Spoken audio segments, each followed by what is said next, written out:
Richie, a lot of talent on campus this weekend, as you alluded to. Jameis Winston back in town for Legacy Weekend. Obviously, they coordinated that very well with Buster Posey coming back as well. Some other Seminole legends there in Tallahassee. Buster out at the baseball game getting his jersey retired on Saturday. The Noles won that. And then on Friday night, won when Jameis Winston threw out the first pitch. We're not going to talk about that first pitch. Oh boy! I think the catcher was set up a little too far inside, and that kind of threw Jameis off for sure. I got to make sure that I spin that anytime that he does anything negative. But a good recruiting weekend nonetheless. We'll go over some news and notes, some highlights from it. But probably the biggest news out of it: Charles Lester, 5-star. That a lot of people think is really close to the Noles. A lot of people think that the Noles lead for. He's come out and said, I don't have a leader, but if I had one, it would be Florida State. So he's telling you what's up there. Says that he was really close to committing after meeting with Jameis. We've talked about this before. I'm not breaking any news here, Richie, but I'm going to go ahead and put that one as put in the crystal ball, whatever that you want to call it, for the good guys there. I think Lester is, unless we fumble the bag, which we've done in the past, I think he's going to be a Seminole. Yeah, I think there's a very good chance of that. And honestly, I wouldn't be surprised if he's already told Mike Norvell that he is going to be a Florida State Seminole. I think he put out an official visit update coming up for his summer, and there's 3 of them. Florida State was the last one. Ohio State was the middle one. I forget who the first one was.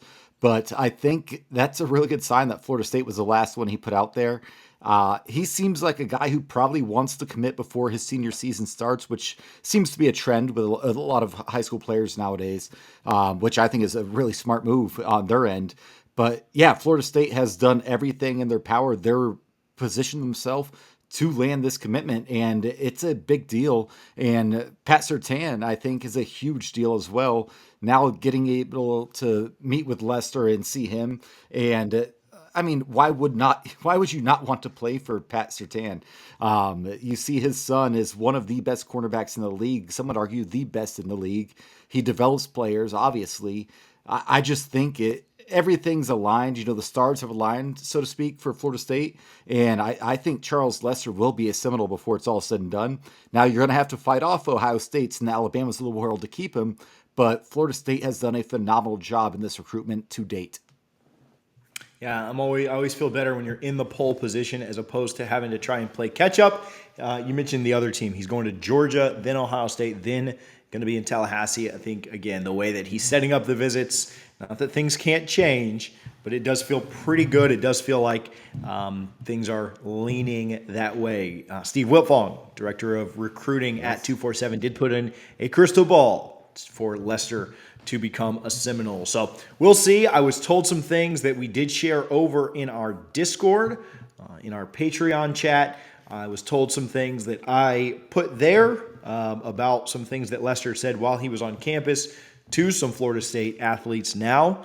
And I'll just say I'm pretty confident in him becoming a Seminole as of today. We'll see what happens after he takes those 3 June visits. I would assume an announcement comes in July. Maybe while he's on campus there in Tallahassee, if we think that's the way he's leaning. But going to be really exciting to see what happens there with Charles Lester. Here's one that is interesting. 2026 athlete Jonah Winston, offered by Norvell. He's got offers from Alabama, Texas A&M, some other schools in the mix as well. 2026, again, that name Jonah Winston, Jameis's little brother. I think it was cool they gave him the offer while Jameis was in town. I know a few weeks ago when A&M and Alabama offered, a lot of people were saying, why aren't we offering? Why aren't we doing this, that, and the other? First of all, a 2026 kid. Second of all, you really do want to see how this kid develops and what he looks like. And, you'll probably offer him a scholarship no matter what because he is Jameis's little brother. Whether he deserves it, needs it, not, I don't know. We'll see what the kid looks like in 2 years.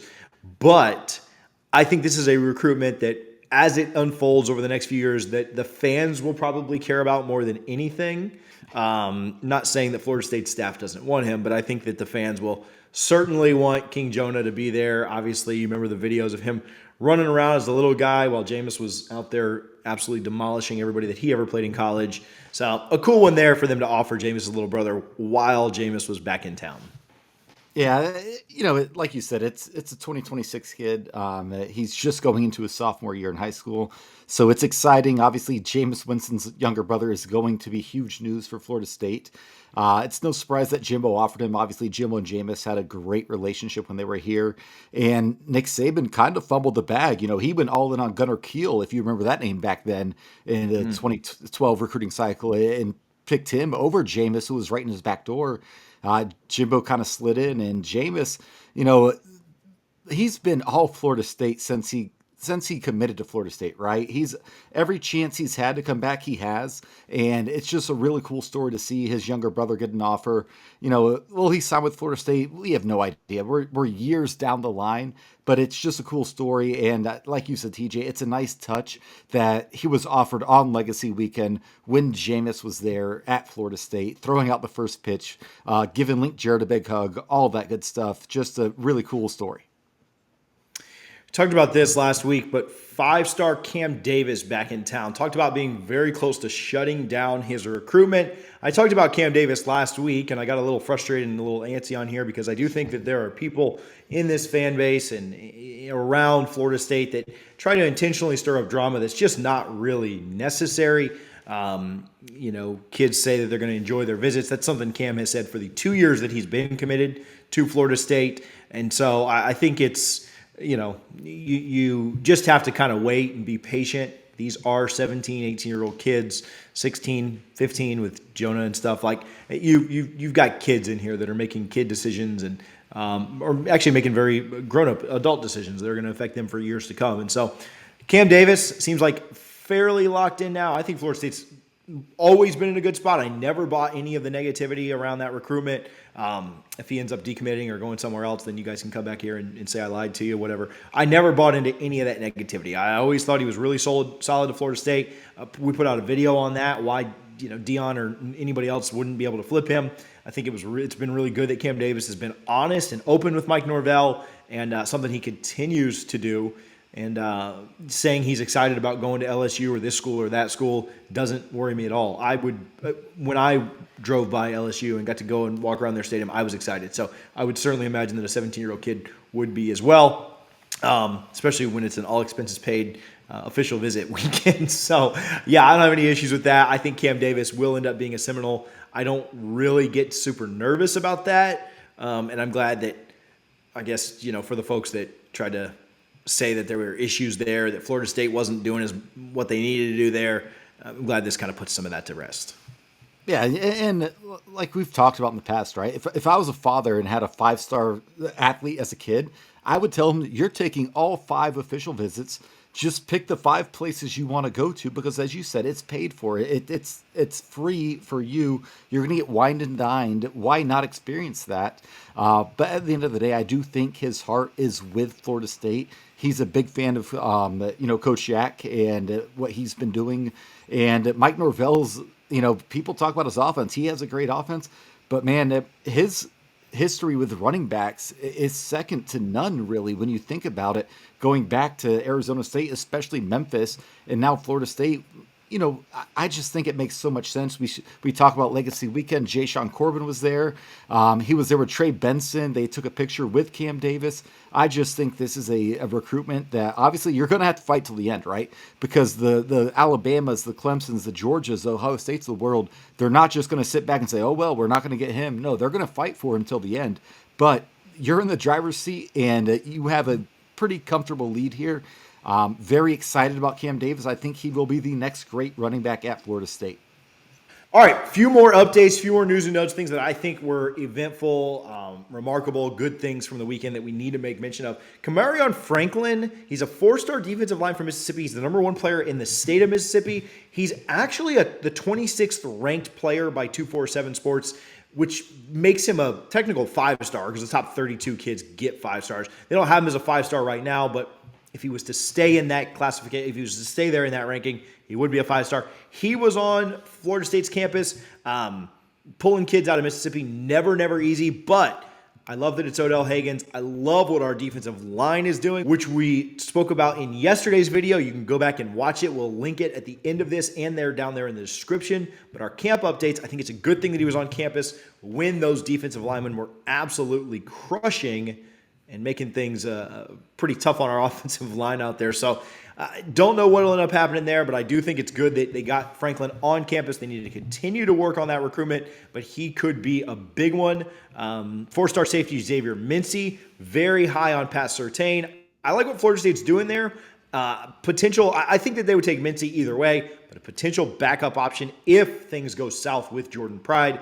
Not sure what will end up happening with that Jordan Pride recruitment. He gave some info, some news and notes, some updates to UF beat writer Blake Alderman. Seems like he's weighing his options between Florida and Florida State. Even though he's a Florida State commitment right now, it does seem like there is some uncertainty around that recruitment.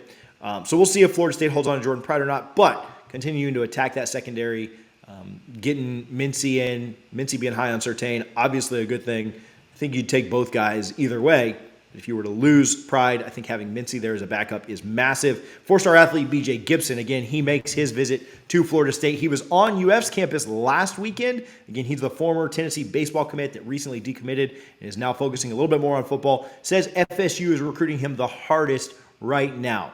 Other schools are involved. Other schools are in the mix. Sounds like Florida State's doing a really, really good job there. I'd say Georgia, Florida State, Florida maybe coming in third is kind of how I see that one lining up right now. But I think Florida State can continue to do work there and potentially pull in BJ Gibson. I think Georgia's probably your biggest competition there at that point.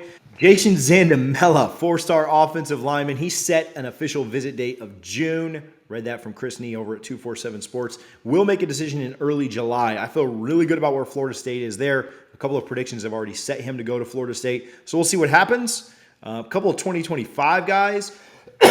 5-star quarterback Michael Tollefson says he's in love with Florida State. I really, really like where the Noles stand there.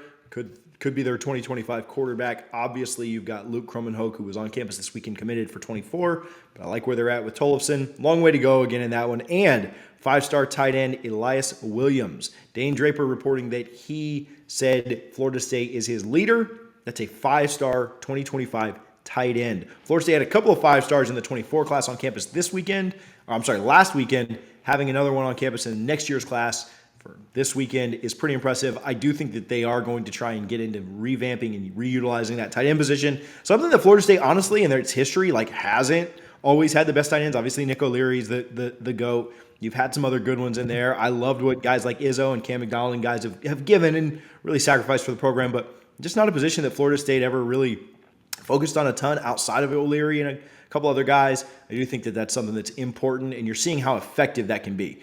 Obviously, you saw what Gronk did for years. You've seen what Kelsey and Kittle do in the NFL. Bowers at Georgia. There are so many around. I think you've got to continue to Pitts over at Florida. Miami's had really good tight ends. You're going to see Florida State start to explore that position a little bit more, which I think is a good thing. I don't know if anybody's super close to popping right now, but I do know that Florida State is making excellent inroads. This weekend went really well. Everybody around the country is going to say their big visit weekends went well because nobody leaves a big visit weekend upset. Nobody leaves in a bad mood. These things are fun. You're going and hanging out with NFL legends. You're going and hanging out with Florida State legends. You're seeing Buster Posey's jersey get retired. It's neat. You have a good time. It's fun. Everyone gets to say that their recruiting weekends were awesome. This was probably one of the more successful recruiting weekends that Florida State's had since Midnight Madness. You mentioned some of Willie's first couple. I thought about Midnight Madness, coming off of COVID when they first were able to visit again there. That was a huge event that I thought was really, really successful. This is one that is doing really, really well. A lot of the kids have consistently said they're not even really trying to have to sell me on the program. It very much is, hey, we did good work last year. We need you here to do better work in the future. So I like the approach. I like what they're doing. Make sure you're locked in. Stay locked into the channel. hit the subscribe button if you haven't already. We've gotten word of a few possible commits. We may or may not have some pre-records ready to go. So if you want to be updated on those as soon as they happen, make sure that you hit that subscribe button. I also want to give a quick shout out to our friends over at Garnet and Gold. You can go to garnetandgold.com right now. If you're an FSU fan, if you're listening, if you've watched this video for long enough, you know that you're a big diehard FSU fan and you need to be shopping at Garnet and Gold only. You can use code NOSLAW, NOSLAW, to get 15% off of your order there at garnetandgold.com. If you're in the Tallahassee area, you can still shop online and you can use in-store pickup to save on the shipping. If you order $75 or more, you get free shipping if you're out of town. That's like a Nike Polo and a half. So make sure that you're shopping at garnetandgold.com. Get your card size up over $75, get the free shipping, and then save a few dollars by using code NOSLAW, NOSLAW, at checkout.